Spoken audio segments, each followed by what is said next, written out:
เป็นมนุษย์แท้ๆคือไปถือของต่ำผีเนี่ยมันต่ำกว่ามนุษย์มันต่ำกว่าคน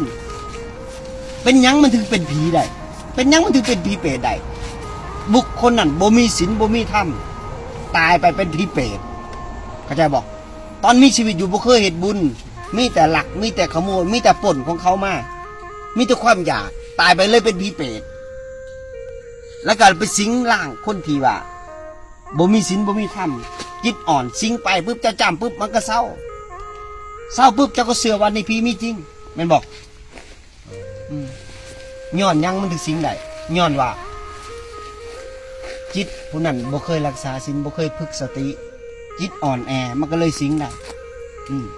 ถ้าคนจิตแข็งแกร่งจิตที่มีศีลมีธรรมมีคุณงามความดีรักษาศีลมันสิงบ่ได้แน่นอน1,000,000%ผีเปรตมันต่ำกว่าคนอย่าไปเชื่อถือมันเข้าใจบ่คนเฮาเนี่ยมันเนื้อกว่าผีตัวนั้นแต่เฮาไปถือของต่ำกว่าเฮาตายไปเนี่ย1,000,000%เนี่ยเจ้าตายไปจะเป็นผีแน่นอนเจ้าไม่ต้องถือซื้อก็ได้ผีเนี่ย